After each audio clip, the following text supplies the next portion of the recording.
If you've ever sat down and had a burger in this cafe, then you've probably spent some time at Lac qui Parle Lake. For years, hunters and anglers have traveled from all over the state to enjoy the outdoor recreational opportunities that the Minnesota River Valley has to offer. For nearly 100 years, the Milam Beach Resort has entertained both the locals and the visitors to the area with hot meals, campsites, and more.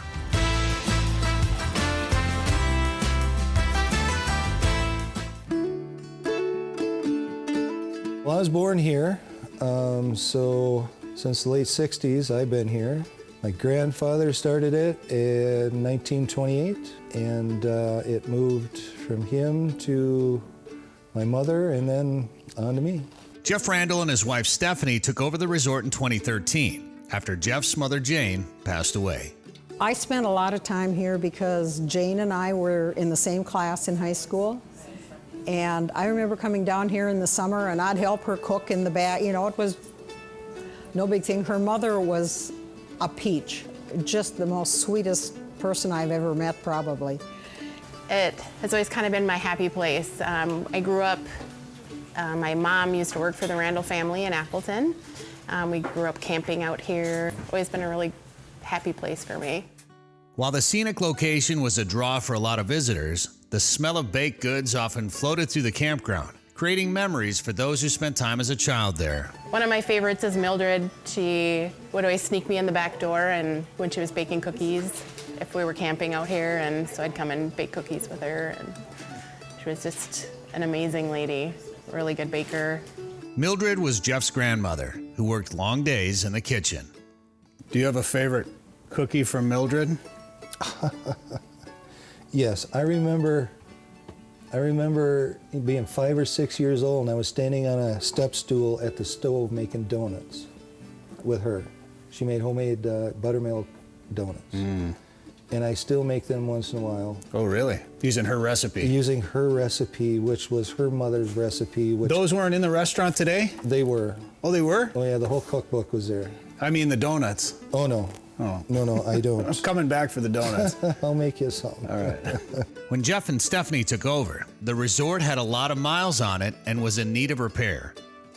Yeah, you know, there was a lot of things to fix up, bring up to code, bring up to date, redo. A lot of money went into this. Not just us. I mean, there was volunteers and friends and family and people that still put a lot of time in. And they, you know, want us to be a success. When we took over, that was one of our main goals, was to, you know, expand to the full hookup side. That was just what people wanted. You know, they don't want to deal with the honeypot and hauling water and all that. So the whole of the campground was basically the 16 original sites, you know, and then they had just some random campers kind of up to the north end, kind of pulled in here, there, and everywhere. There was no, basically beyond the outhouse up there, there was nothing. It was just trees and a few campers. So it used to be just plug in and go. We put meters on all of the spots. We added 24 full hookup spots. We've done a lot of like landscaping and tree cleanup and kind of all those things that kind of got neglected towards the end, and just an overall kind of rehab of things. Those campsites are a valuable commodity and don't open often, with some sites hosting the same family for a long time. Longer than we've been alive. So 50 years. Apparently they like it here. You know, it's been through a lot of changes. Taking over and running a place that has such an emotional bond for you and your family isn't always easy. Sometimes it feels like it's an immense pressure. You know, good, but it's like, are we doing it justice? Are we upholding what they would have wanted, or is this where they saw it? You know, what, you know, are we living up to that? Do you think you are? I like to think so. Sure. I'd like to think so. I don't know how they fit all of the stuff in that they used to do. You know, you hear the stories of all the things, you know, Jose trapped minnows and he ran a trap line up to the Twin Bridges, and, you know, how? how did you get all that in a day? I don't think they slept. While the campground and cafe have been popular with the locals, the resort used to have more options for fun. Somewhere he had a dance hall here and a skating rink, and then the resort just kind of happened piece by piece, I do believe. Camping, the cafe, boat rentals, cabins, and whatever else they could find to do along the lake. It's kind of the hub of this part of the lake, this area right here, that it's kind of the center of the lake. You got the bridge there, which is kind of a landmark. How has it ebbed and flowed over the years, I guess, as far as traffic coming? Like, I'd assume that probably in the 80s there, when goose hunting was 70s and 80s, maybe that was kind of it was probably pretty wild back then. Yeah, you got that right. There were people all over the place.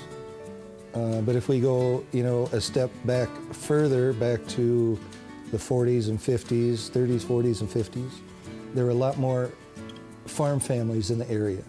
Instead of seeing one farm in a mile section back then, there were maybe 2 or 3 individual little farms farming and making a living.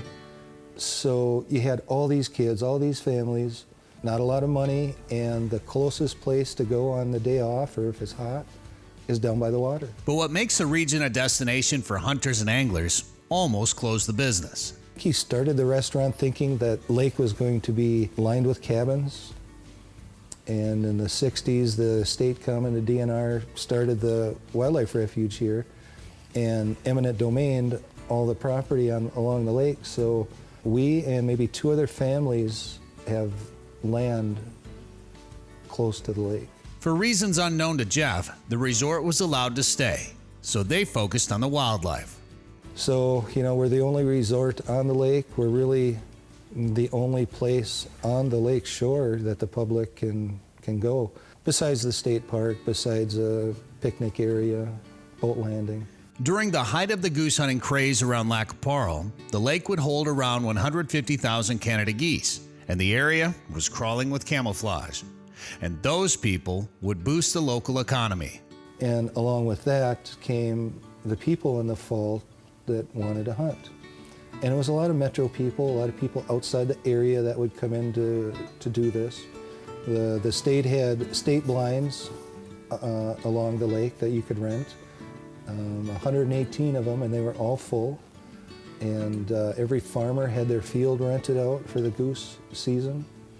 Yeah, everybody thrived. Everybody was making money. It was a fun time to be here. And those people were coming in and eating at your restaurant, staying at your resort? Yeah, staying at the resort. We had cabins back then. Of course, the cafe, the campground. We had a gas pump back then.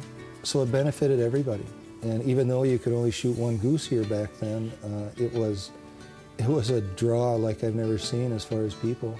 I remember going in and clearing tables for them, during goose hunting season, and it was just crazy. It was a crazy time. And goose hunting around here can still be good. It's not like it once was. What happened with the business as the goose hunting started to decline? Oh, it declined. It's hard.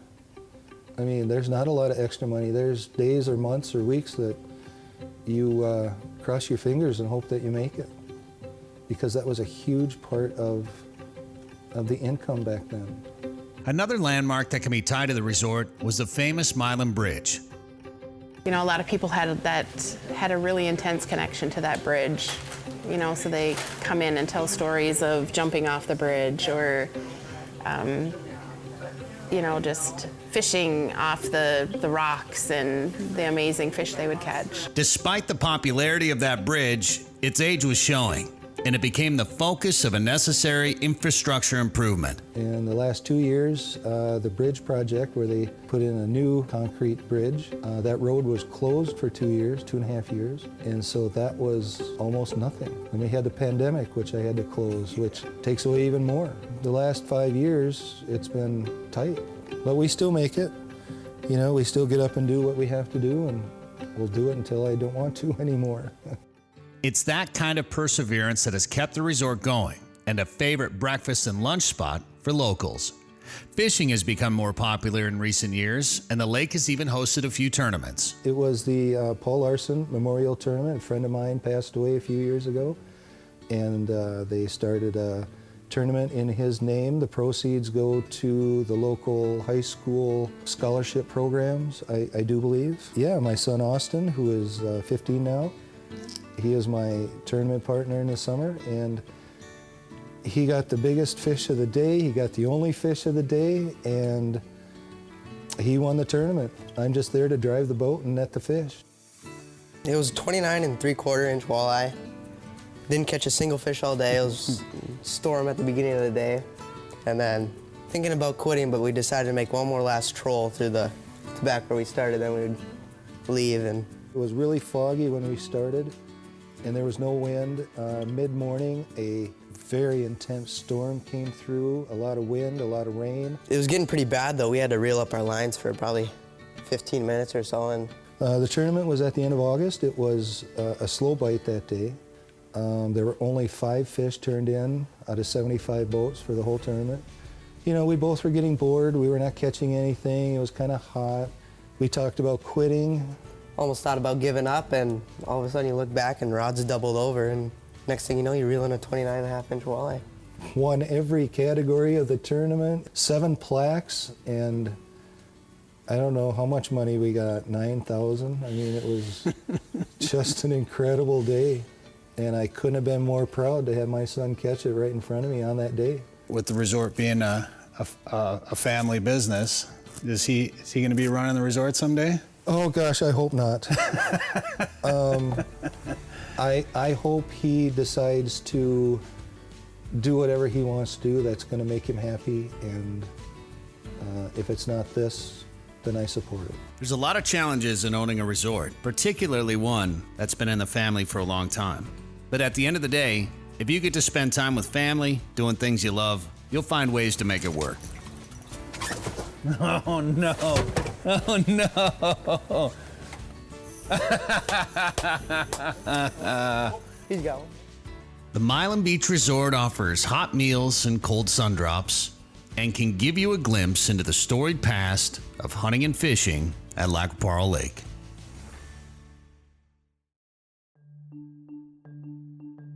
Funding for this program was provided by the Minnesota Environment and Natural Resources Trust Fund, Safe Basements of Minnesota, your basement waterproofing and foundation repair specialist since 1990. Peace of mind is a safe basement. Live Wide Open. The more people know about West Central Minnesota, the more reasons they have to live here. More at livewideopen.com. Western Minnesota Prairie Waters, where peace, relaxation, and opportunities await.